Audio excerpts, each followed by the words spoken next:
መጋቢት 6 1966 ዚምባብዌም ከሐራሪ 90 ኪሎ ሜትር ርቀት ላይ ሎይድ ካራምባኮዋ የ17 ዓመት ታዳጊ ነው። እኩለ ሌሊት ከእንቅልፉ የነቀው የምሽቱ ጸጥታ ላይ ደረሰበት የትምህርት ፈተና ንባብ እንደተመቸው ስላመነ ነበርም።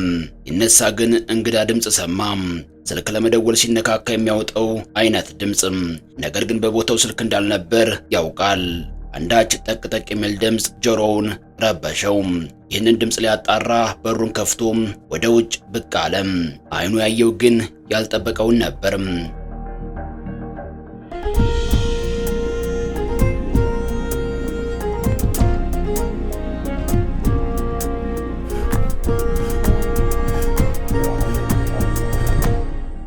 ቁመቱ በግምት ከ1 ሜትር የማይበልጥ ሙሉ ለሙሉ ነጭ ልብስ ያጠለቀም፣ ጭንቅላቱ የራግቢ ኳስ የሚያክል እንዲሁም ጀርባው ላይ አንዳች አነስተኛ ከረጢት ያለው፣ ከከረጢቷ ላይ የተያያዘ ቀይ ብርሃን የሚያመነጭ አንዳች ፍጥረት አየሁ ይላል። ይህኔ ደንግጦ ወደ ቤቱ ገባም። አልጋው ውስጥ ዘሎም ተሸሸገም። ይነጋጋ ሲል ሎይድ ካልጋው ወጥቶ ወደ ውጭ ሄደም። አሁን ሌሊት ያየው ፍጥረት በቦታው የለም፣ ግን አንዳች የኮቴ ምልክት በመሬት ላይ ነበርም። ኡምባዳዚ ከሎይድ ቤት ፊት ለፊት በሚገኝ ትምህርት ቤት ውስጥ የምትሰራ የጥበቃ ሰራተኛ ነችም። ያለሊት ግቢው መጠበቅ የራሷ ተራ ነበርም። እናም ይህች ሴት ትናገራለችም። ያለሊት አንዳች የሚያስፈራ ነገር ነጭ ለብሶ 2 ጊዜ ባጠገብ ያልፏል። ምን እንደሆነ ግን የማውቀው ነገር የለም።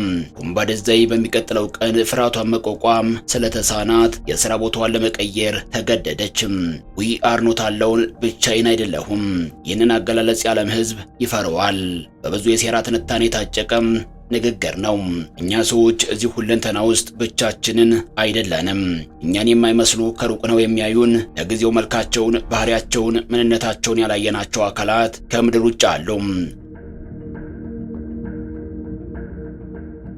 አንድ ቀን ይወሩናል፣ አንድ ቀን ይጎበኙናል። እስከዛው ግን አሳቻ ሰዓት ጠብቀው ብቅ እያሉ ይመስላሉ። ይህ በአብዛኛው የሚነገር የሴራ ትንታኔ ነው። በተለይ በኢንተርኔቱ ዓለም በዚህ ነገር ትልቅ እምነት አለው። የሆሊውድ ፊልሞች ለዚህ እምነት ተቀዳሚ ተጠቃሚዎች ናቸው። እንግዳ የሆኑ ፍጥረቶች ምድርን ሲወሩ የሚያሳዩ ፊልሞች ተወዳጅነታቸው ከፍተኛ ነው። ነገር ግን አሜሪካ በፊልሞቿ ብቻ አይደለም፣ መሪዎቿም ሳይቀሩ ስለነዚህ እንግዳ ፍጥረታት ያወራሉ። ለምሳሌ ከሰሞኑ ባራክ ኦባማ ነገሩን ነካክተው ያለመነጋገሪያ አድርገውታል። የቀድሞው የአሜሪካ ፕሬዝዳንት ባራክ ኦባማ እነዚህ ፍጥረታት አሉ ወይ ተብለው ሲጠየቁ አዋሉ፣ ነገር ግን እኔ ያላየኋቸውም ሲሉ መልሰዋል። They're real, but I haven't seen them.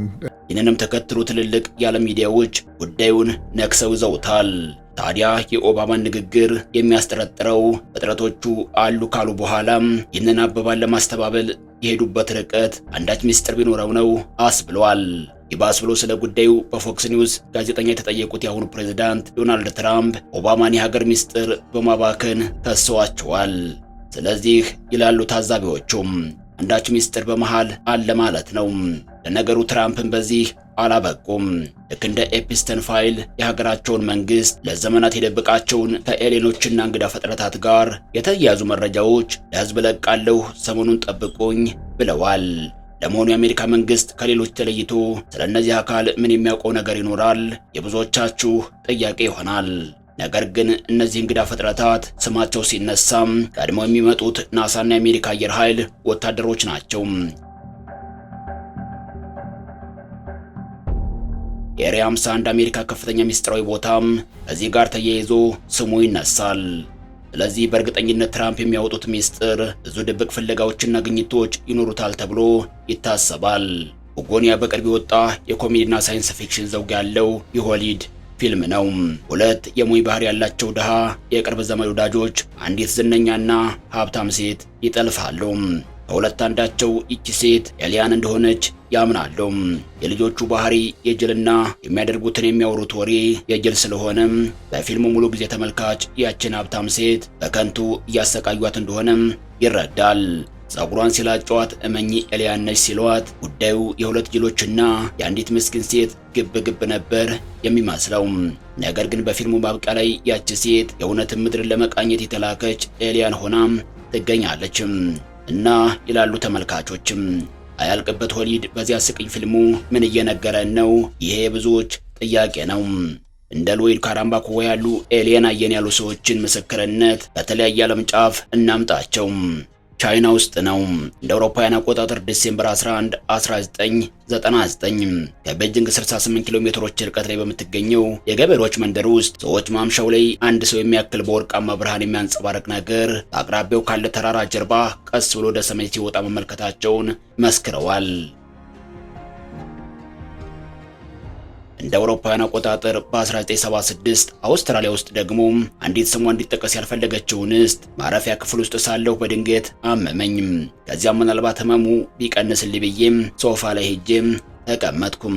ነገር ግን በክፍሉ ውስጥ ብቻዬን አልነበርኩም። ሶፋው አጠገብ ቆመው የሚያዩኝ 3 እንግዳ የሆኑ ትናንሽ ሰዎች ነበሩ። አጫጭሮችም፣ ሰፊ ፊትና እጅግ ግዙፍ ጥቋቁር አይኖች አሏቸው። አይኖቻቸውና አፋቸው ላይ ስሙላ በእርሳስ የተሳሉ የሚመስሉ ነጥቦችም። በድንጋጤ ደርቄ ቀረው። ምክንያቱም እንደዚህ ያሉ ፍጡራንን አይደለም በጋዱ ዓለም በፊልምም እንኳን ተመልክቼ አላውቅም ነበር ማለቷም ተጽፏል። በ2023 የወጣ አንድ የቢቢሲ ዘገባ ይፎችን አይተናል የሚሉ የአሜሪካ ወታደሮች ቁጥር እየተበራከተ እንደሆነም ዘግቧል። አሜሪካ የከፍተኛ ሚስጥር ዶሴ ውስጥ የወጣና ለህዝብ ይፋ የሆነ አንድ ሰነድ እንዳመለከተው ይፎችን አይተናል ያሉ የአሜሪካ የአየርና የባህር ኃይል ወታደሮች ቁጥር 500 ይደርሳል። የአሜሪካ መንግስት ግን ወታደሮቹ አየን ካሉ በኋላም በተደረጉ ምርመራዎች አንዳንዶች ያዩት ድሮኖችን ስለመሆኑ ደርሼበታለሁ ብለዋል። ሌሎች ደግሞ ተንሳፋፊ ግዙፍ ፊኛዎችን ወይም ባሎንስ አይተው ነው የተደናበሩት ብለዋል። ነገር ግን አሁንም ቢሆን በመቶዎች የሚቆጠሩ ወታደሮች ምን እንዳዩ ማረጋገጥ እንዳልተቻለ ይታመናል። ይህን ሚስጥር ይፈታል፣ የታፈነውንም እውነት ያፈነዳል ተብሎ የሚጠበቀው ናሳ ከ3 ዓመት በፊት 37 ገጽ ያለው የጥናት ወረቀት ለህዝብ ይፋ አድርጎ ነበር። ነገር ግን ይህን ጥናት በጉጉት ያገላበጠው ህዝብ ስለ ይፎች መኖር ያረጋገጠው ሀቅ የለም። አይደንቲፋይድ አኖማለስ ፊኖሜና ወይም ዩኤፒ ይላቸዋል ናሳ። መኖራቸውን ለማረጋገጥ ባይቻልም ምንነቱ ያልታወቀ በእንግዳ አካላት ወይም ኤሊያንስ የተሰራ ቴክኖሎጂ የመሬትን ምህዋር እየዞረ ሊሆን የሚችልበት እድል እንዳለ ግን ነግራቸው ወዳለሁ ይለናል ናሳ። ምን ማለት ነው? ለምንስ ናሳ የሚያውቀውን ሊነግረን ይሽኮረመማል?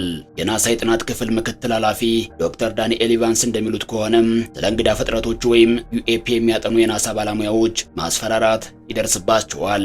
ስላመጣጥና ተፈጥሯቸው አስተማማኝ ሳይንሳዊ ድምዳሜ ላይ ለመድረስ ናሳ ጉዳዩን የሚመረምር አዲስ ዳይሬክተር ሾሟል። ነገር ግን ናሳ አዲስ ለዘርፉ የሚሾመውን ዳይሬክተር ይፋ ከማድረግ የተቆጠበውም የሚደርስበትን ማስፈራሪያ ለማራቅ በማሰብ ይሆናል። ሳይንቲስቶቹ ምድርን ይጎበኛሉ ስለሚባሉ በራሪ አካላት ለማጥናት ከህዝቡ ምስክርነትን ወይም ክሮድሶርሲንግ ለመሰብሰብ አቅደዋል። በመላው ዓለም ያሉ ሰዎች መረጃ ማጋራት የሚችሉበት መተግበሪያ መዘርጋትም አንዱ የናሳ የጥናት ስልት ነው። ሰሞንኛው ሰጣ ገባ ጉዳዩ የተጀመረው ኦባማ በአንድ ፖድካስት ላይ ከሰጡት ምላሽ ነው። ኤሊየኖች አሉ ወይ ተብለው ሲጠየቁ አዎ ለማለት ጥቂት እንኳ አላመነቱም ነበር።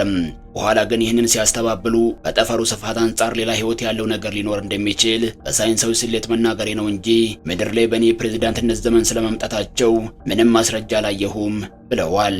ይህንንም ተከትሎ የፎክስ ኒውስ ጋዜጠኛ ለፕሬዝዳንት ዶናልድ ትራምፕ ኦባማ እኮ እንዲህ አሉ፣ እርሶስ ምን ይላሉ የሚል ተመሳሳዩን ጥያቄ አቅርቦላቸዋል።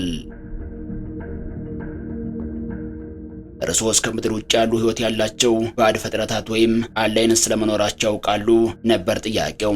ባራክ ኦባማ ከፍተኛ ጥንቃቄ የሚሹና የሀገር ሚስጥር የሆኑ መረጃዎችን አጋርቷል ሲሉ ከወቀሱ በኋላ ለጥያቄው ላይ ሀሳብ ለመስጠት እንደማይችሉ ገልጸው ነበር። ነገር ግን ፕሬዝዳንት ይህንን ካሉ በኋላ ትሩዝ በሚሰኘው የማህበራዊ ትስስር ገጻቸው ስለ ባዕድ ፍጥረታት ወይም ምንነታቸው ያልታወቁ በራሪ አካላት ወይም ዩኤፍኦ እና ምንነቱ ያልታወቀ የአየር ላይ ክስተት ወይም ዩኤፒ የተመለከቱ ሚስጥራዊ ሰነዶች ይፋ እንዲደረጉ እንደሚያዙ ጽፈዋል። ፕሬዝዳንት ዶናልድ ትራምፕ በመንግስት እጅ የሚገኙ ከምድር ውጭ ሌላ ፕላኔት ላይ ስላሉ ህይወት ያላቸው ፍጥረታት ወይም ባዕድ ፍጥረታት፣ ያልታወቁ በራሪ አካላት፣ ምንነቱ ያልታወቀ የአየር ላይ ክስተት ወይም ዩኤፒኤስ ጋር የተያያዙ ሚስጥራዊ ፋይሎች ለህዝብ ይፋ እንዲደረጉ ትዕዛዝ እንደሚሰጡ ነው ቃል የገቡትም። ለጉዳዩ የተሰጠውን ከፍተኛ ትኩረት መሰረት በማድረግ የጦርነት ሚኒስትሩ ወይም መከላከያውና ሌሎች የሚመለከታቸው ተቋማትና ኤጀንሲዎች መረጃዎቹን ለይተው እንዲያወጡ መመሪያ እሰጣለሁ። እነዚህ እጅግ ውስብስብ ግን ደግሞ በጣም አስደሳችና አስፈላጊ ከሆኑ ጉዳዮች ጋር የተያያዙ ማናቸውን መረጃዎች በሙሉ እንዲለቀቁ አደርጋለሁ። እግዚአብሔር አሜሪካን ይባርክ ብለዋል ሰውየው። እኛም ጉደኛው ሰው በስተመጨረሻ ምን ሊያሰሙን ይሆን በሚል እየጠበቅን ነው። እርሶስ ምን የሚሰሙ ይመስሉታል? ሐሳቦትን በአስተያየት መስጫው ላይ አስፈሩልን። መልካም ጊዜን ተመኘን።